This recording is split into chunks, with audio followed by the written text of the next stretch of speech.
Je n'aurais jamais pu imaginer que ma sœur me giflerait avec une telle force que le terminal 4 de l'aéroport Paris-Charles de Gaulle en deviendrait silencieux.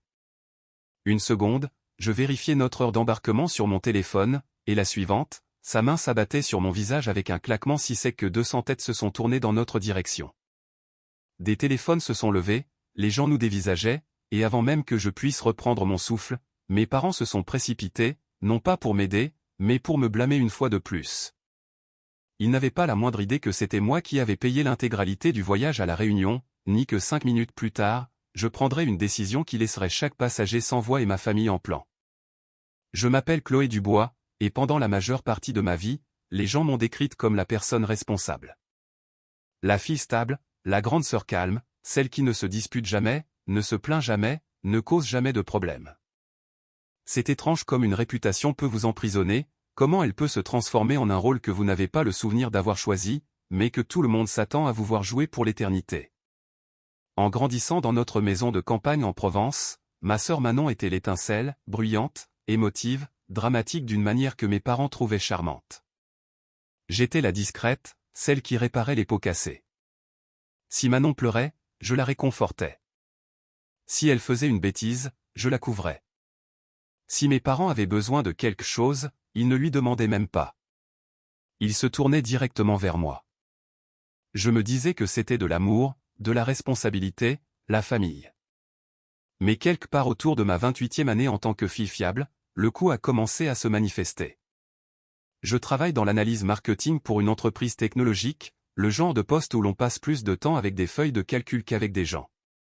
Ça paie bien, assez bien pour que, lorsque l'idée de la réunion a été évoquée, couvrir tout le voyage ne m'ait pas semblé être un fardeau. C'était normal, attendu même. Je me suis dit que c'était un cadeau. Quelque chose de gentil à faire pour mes parents qui n'avaient pas voyagé depuis des années. Quelque chose de généreux pour Manon, qui disait avoir besoin d'une pause dans sa vie stressante, faite de changements d'emploi tous les quelques mois et de publications de citations inspirantes sur les réseaux sociaux. Il y a 5 semaines, lors d'un dîner de famille dans un bistrot local, Manon s'est levée, une coupe de champagne à la main, et a annoncé qu'elle nous offrait à tous un voyage à La Réunion. Les visages de mes parents se sont illuminés comme un matin de Noël. Ma mère, Valérie, a couvert sa bouche, incrédule. Mon père, Stéphane, s'est instantanément vanté, lui disant combien il était fier. Manon m'a regardé de l'autre côté de la table, a souri et a articulé silencieusement « merci », comme une blague privée. Et j'en ai ri, parce que c'est ce que je fais. J'ai continué à planifier, à payer, à organiser l'hôtel, la voiture de location, les excursions, les vols en classe premium, à cause du mal de dos de papa, les chambres séparées, parce que Manon avait besoin de son espace. Je me répétais que peu importait que personne ne le sache. Je me disais que la famille n'a pas besoin de reconnaissance. Mais la vérité, c'est qu'un ne se serrait un peu plus dans ma poitrine chaque fois que Manon acceptait des louanges pour quelque chose qu'elle n'avait pas fait. Chaque fois que mes parents balayaient mes contributions comme si elles étaient automatiques. Chaque fois que Manon faisait une remarque acerbe sur le fait que j'étais trop coincée ou trop sérieuse, alors que je portais toutes les responsabilités d'adulte de la famille. Pourtant, j'espérais que ce voyage serait différent. Peut-être que le fait d'être loin tous ensemble, peut-être la brise de l'océan, peut-être une semaine hors de notre routine adoucirait les angles. Peut-être que nous pourrions enfin profiter de quelque chose en famille. C'est ce que je pensais le matin de notre départ, debout dans le terminal, un café serré à la main, ma carte d'embarquement affichée sur mon téléphone. Je pensais que, peut-être, ce voyage serait enfin la pause dont nous avions tous besoin. J'avais tort. Tellement tort qu'en quelques minutes, tout ce que je croyais sur ma famille s'est brisé en 1000 morceaux. Au moment où la main de Manon a heurté mon visage, le son a claqué dans l'aéroport comme un plateau qui tombe. Pendant une seconde, tout en moi s'est tu. Même la partie de moi qui essayait toujours de la comprendre. Ma joue me lançait. Mais ce qui faisait plus mal, c'était de voir mes parents sprinter vers nous avec ce mélange familier de panique et d'irritation, entièrement dirigé contre moi. « Qu'est-ce que tu lui as fait, Chloé ?» a lancé mon père avant même de regarder mon visage. J'ai ouvert la bouche, mais Manon m'a devancé. Elle a enfoui son visage dans l'épaule de maman, la voix tremblante à la perfection. Elle a gâché le voyage toute la semaine. Je n'en peux plus. Le mensonge est sorti si facilement qu'il m'a à peine surprise. Ce qui m'a surprise, c'est la rapidité avec laquelle mes parents l'ont accepté, une fois de plus. Maman caressait les cheveux de Manon, me foudroyant du regard par-dessus son épaule. Pourquoi ne peux-tu pas laisser ta sœur s'amuser? Voilà, le scénario que nous jouions depuis l'enfance. Et là, debout dans le terminal 4, entouré d'inconnus qui nous filmaient, tous les vieux souvenirs ont commencé à refaire surface. Lourd, humiliant, indéniable. La fête pour le baccalauréat. Manon avait à peine obtenu son diplôme, et elle voulait une grande célébration, comme tout le monde.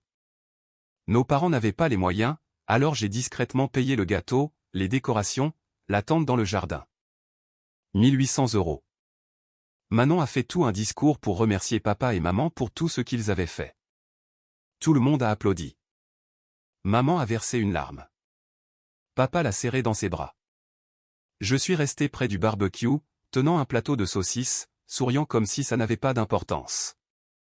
L'appartement. 2 ans plus tard, elle a obtenu un joli logement à Bordeaux parce que je me suis porté garante. Elle a traversé le salon vide en faisant tournoyer ses clés, racontant sur Instagram à quel point elle était fière d'être enfin indépendante. Elle n'a jamais mentionné que la seule raison pour laquelle son dossier avait été accepté était que ma situation financière la soutenait. Les fiançailles. Elle s'est brièvement fiancée, pendant 4 mois inoubliables, à un type qui a adoré son côté théâtral jusqu'à ce que ce ne soit plus le cas. Elle m'a appelé en pleurant à propos de la bague qu'elle voulait mais ne pouvait pas se permettre. Je lui ai prêté 4500 €. Elle a acheté la bague, l'a postée en ligne avec une citation inspirante, et quand la relation a volé en éclats, elle l'a gardée. Ne m'a jamais remboursé. N'en a même jamais reparlé. Et les cadeaux. À chaque anniversaire, à chaque Noël, j'achetais des cadeaux de notre part à toutes les deux, car elle prétendait être fauchée, débordée ou trop occupée. Pendant des années, maman a cru que Manon avait meilleur goût que moi pour les cadeaux.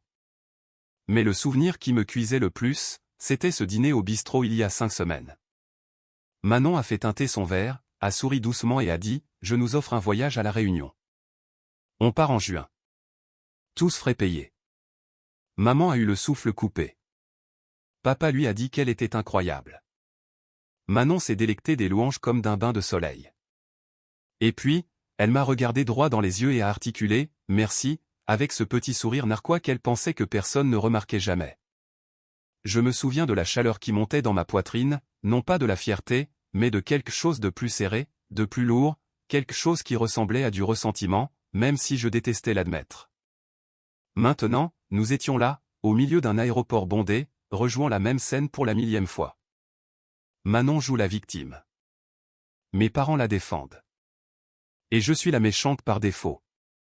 Excuse-toi, a dit papa, s'interposant entre nous comme un arbitre. Fais-le correctement. Ma joue me brûlait toujours, mais j'ai ravalé ma salive. J'ai toujours tout ravalé. Je n'ai rien fait, ai-je murmuré. Chloé. Sa voix a pris ce ton bas et déçu qu'il utilisait avec moi depuis toujours. Tu as fait pleurer ta sœur. Répare ça. J'ai regardé Manon, son mascara parfaitement strié sur ses joues comme si elle s'était entraînée, et quelque chose en moi a basculé. Pas de la colère, pas encore. Quelque chose de plus calme, de plus froid. Une prise de conscience. Rien de ce que j'avais fait pendant 28 ans n'avait jamais fait pencher la balance. Ni les voyages, ni l'argent, ni les services, ni le silence. Et à cet instant, seul au milieu d'une foule de 200 inconnus, j'ai compris une chose avec une clarté absolue. Si je continuais à jouer le rôle qu'ils avaient écrit pour moi, j'allais me perdre complètement. Pendant un moment, après l'ordre de mon père, répare ça, je suis resté là, immobile, sentant la chaleur de la gifle de Manon irradier sur ma joue. La douleur était vive, mais ce n'est pas ce qui a embué mes yeux. C'était la réalisation qu'après tout ce que j'avais fait, chaque sacrifice, chaque acte d'amour silencieux, rien n'avait changé. Pas un iota. Le terminal semblait soudainement assourdissant. Le bruit des valises à roulettes, le sifflement des machines à café, les annonces de l'aéroport résonnant au-dessus de ma tête. Les gens regardaient toujours, certains faisant semblant de ne pas voir, d'autres chuchotant derrière leur téléphone. Un agent de la PAF a jeté un œil dans notre direction, comme s'il ne savait pas s'il devait intervenir. J'ai pris une inspiration.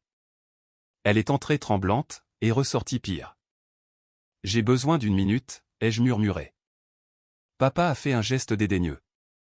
D'accord, mais ne t'éloigne pas. L'embarquement est bientôt. Manon a reniflé de manière dramatique dans les bras de maman. Garde-la loin de moi. Me garder à l'écart. Comme si j'étais le problème. Comme si j'étais le danger. Je me suis retourné et j'ai marché vers les toilettes. Pas rapidement, pas de manière théâtrale, mais lentement, comme quelqu'un qui essaie de se stabiliser après un coup qu'elle n'a jamais vu venir. Mes mains tremblaient. J'en ai pressé une contre ma joue.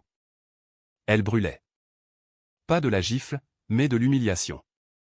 J'ai atteint un coin tranquille près des distributeurs automatiques, je me suis appuyé contre le mur carrelé et froid, et j'ai fermé les yeux. Et c'est là que la clarté a commencé à percer le brouillard. Je me suis souvenu du sourire narquois de Manon à table quand elle s'est attribué le mérite du voyage à la Réunion. Je me suis souvenu des larmes de fierté de maman. Je me suis souvenu de papa racontant à ses amis que Manon avait enfin mis de l'ordre dans sa vie. Je me suis souvenu de toutes les années où j'avais tout maintenu à flot tout en étant traité comme une simple formalité. Et puis je me suis souvenu d'autre chose. C'était moi qui avais payé. Chaque vol, chaque chambre, chaque réservation, chaque facture. Pas Manon, pas mes parents. Moi. Mes yeux se sont ouverts. Le tremblement de mes mains s'est arrêté net. J'ai sorti mon téléphone et ouvert mes emails. La confirmation des vols était là. Mon nom, ma carte, mes paiements. Puis l'hôtel, la voiture de location, les activités. Toutes les factures, tout à mon nom, toutes sur mon compte. Et une idée, calme, simple, parfaitement légale, s'est glissée dans mon esprit.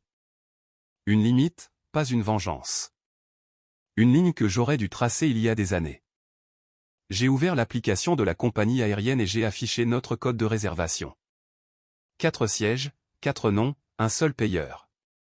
Mon cœur battait toujours la chamade, mais le rythme avait changé. Ce n'était plus de la panique. C'était du contrôle. Je me suis avancé un peu plus dans le coin, loin du flot de passagers, et j'ai appuyé sur le bouton d'appel. Une voix calme a répondu « Bonjour, en quoi puis-je vous aider ?» Et avec une respiration stable, j'ai dit « Je dois apporter une modification à une réservation. » Pas de rage, pas de cris, pas de théâtralité. Juste un choix. Le choix d'arrêter de financer les gens qui refusaient de me voir. Pendant que l'agent cherchait les billets, j'ai jeté un coup d'œil vers la porte d'embarquement lointaine. Ma famille était assise ensemble, unis, riant légèrement maintenant que leur tempête était passée. Manon faisait défiler son téléphone, vérifiant probablement son rouge à lèvres. Mes parents avaient l'air soulagés que le problème se soit éloigné. Ils n'avaient aucune idée que pour la première fois de ma vie, je ne revenais pas vers eux en morceaux. Je ne revenais pas pour m'excuser. Je ne revenais pas pour maintenir la paix. Je revenais en tant que quelqu'un qu'ils n'avaient jamais vu auparavant. Quelqu'un qui comprenait enfin sa propre valeur. L'agent de la compagnie aérienne m'a mis en attente. Une douce musique instrumentale jouait dans mes écouteurs. Je suis resté là, dans ce coin tranquille, le carrelage froid pressé contre mon dos, sentant mon rythme cardiaque se stabiliser, devenir déterminé. Je ne m'étais jamais senti aussi calme dans un moment pareil. Pas quand Manon se sortait des conséquences par les larmes. Pas quand mes parents me grondaient pour des choses que je n'avais pas faites. Pas quand je payais des factures qui n'étaient pas les miennes. Pour une fois, le silence n'était pas suffocant. Il était libérateur. L'agent est revenu. Très bien, j'ai votre réservation sous les yeux. 4 passagers pour Saint-Denis de la Réunion. Que puis-je faire pour vous? J'ai dégluti, mais ma voix n'a pas tremblé. Je voudrais annuler 3 des billets. Il y a eu une courte pause. 3 billets? Oui. Ne gardez que celui au nom de Chloé Dubois. Une autre pause, plus longue cette fois. Compris. Il y aura des frais d'annulation, mais le crédit de voyage sera reversé sur votre compte puisque le paiement provient de vous. Parfait, ai-je dit. Allez-y. Et avec une série de clics de son côté, l'équilibre du pouvoir dans ma famille a basculé pour la première fois en 28 ans. Quand la confirmation d'annulation est arrivée dans ma boîte de réception, je l'ai fixée un instant. 3 noms disparus. 3 personnes qui avaient utilisé mon silence comme une permission pendant bien trop longtemps. Je n'étais pas en colère. Plus maintenant. J'en avais fini. Ensuite, j'ai ouvert la réservation d'hôtel dans l'application. 2 chambres communicantes avec vue sur l'océan, 4 personnes, ma carte de crédit. J'ai composé le numéro et parlé à une femme joyeuse qui s'est présentée avec un doux accent créole. Comment puis-je vous aider aujourd'hui, mademoiselle Dubois? J'aimerais modifier ma réservation, ai-je dit. Changez-la pour une chambre, une personne.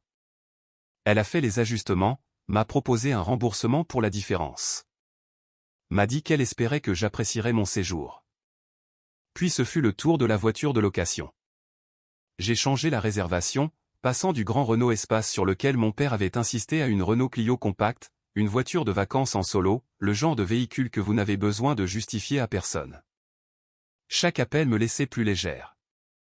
Chaque remboursement me donnait l'impression de récupérer une partie de moi-même. Quand j'ai eu fini, je ne me sentais plus comme la fille qui avait été giflée dans un aéroport. Je me sentais comme quelqu'un que je n'avais pas vu depuis des années, Chloé Dubois, l'adulte qui contrôle sa vie. J'ai glissé mon téléphone dans mon sac et j'ai entrepris la longue marche de retour vers la porte B22. L'aéroport semblait différent maintenant. Pas hostile, pas écrasant. Juste neutre. Comme si le monde ne penchait plus contre moi. Quand je me suis approché de la zone d'attente, ma famille ne m'avait pas encore remarqué. Manon riait de quelque chose sur son téléphone. Maman fouillait dans son sac à main, et papa lisait les nouvelles sur sa tablette. Ils avaient l'air détendus, en paix, comme si 10 minutes plus tôt, ils n'avaient pas vu leur fille aînée se faire frapper et ne l'avaient pas blâmée pour cela. Je suis entré dans leur champ de vision et j'ai dit, je me dirige vers ma porte d'embarquement maintenant. Maman a levé les yeux, confuse. Quoi? C'est notre porte. Plus maintenant. Manon a plissé les yeux. De quoi tu parles? Je l'ai regardé droit dans les yeux. Vous n'allez pas à la réunion. Manon a ri, un son sec et incrédule. Mais de quoi tu parles, Chloé? Arrête ton cinéma. J'ai levé mon téléphone, tournant l'écran vers eux. J'ai annulé vos billets. Tous les 3.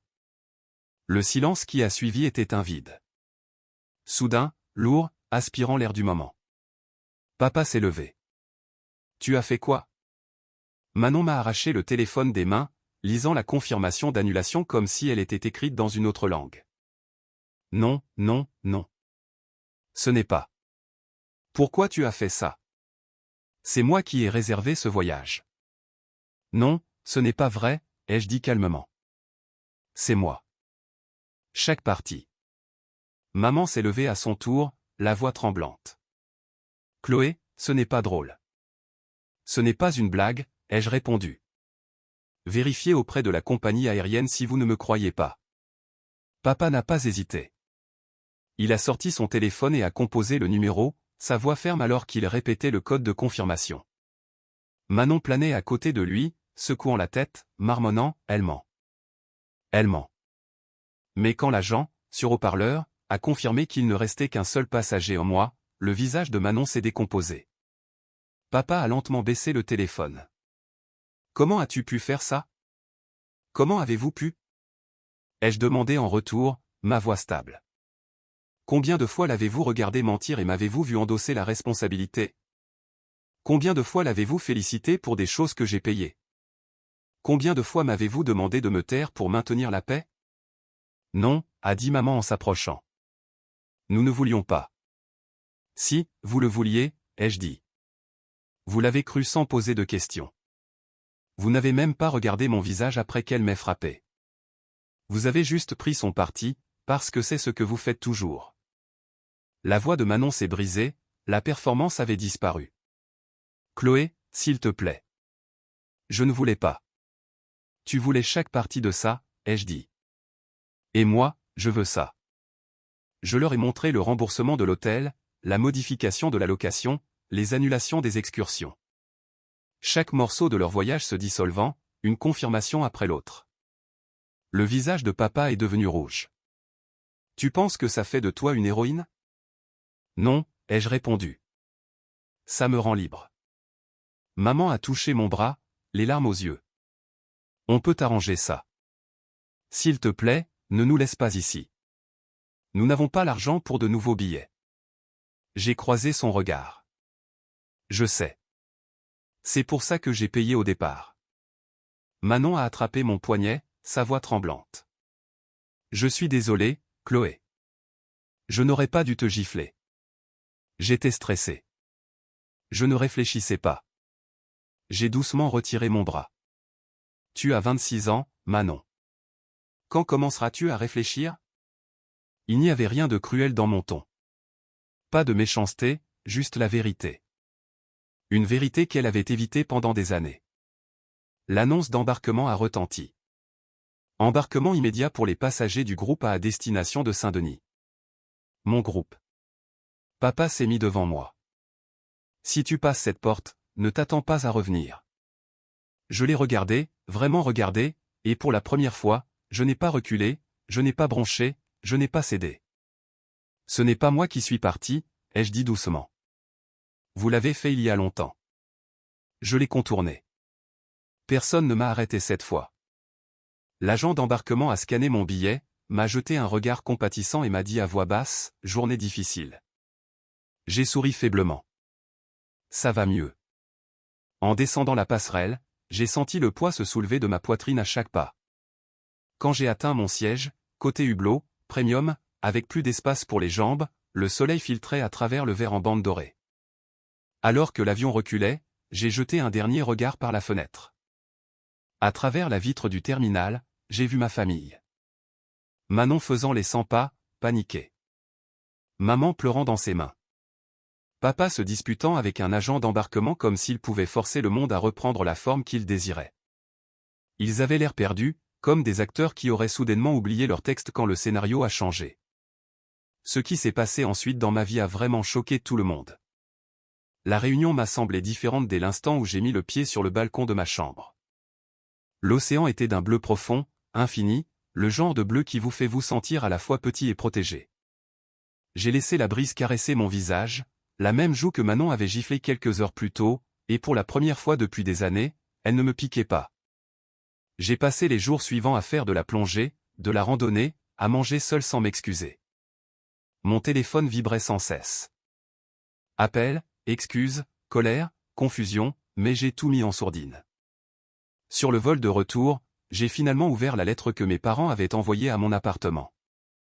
Ils admettaient tout, le favoritisme, les œillères, les années à me considérer comme acquise. Ils s'excusaient. Honnêtement. J'ai plié doucement la lettre et l'ai placée dans un tiroir. Je n'étais pas prête à répondre, mais pour une fois, le choix m'appartenait entièrement. J'ai appris que la paix ne vient pas en gardant le silence. Elle vient en se choisissant enfin soi-même. Ma famille changera peut-être, ou peut-être pas, mais je ne porte plus le poids de leur choix. Poser une limite n'était pas cruel. C'était une question de survie.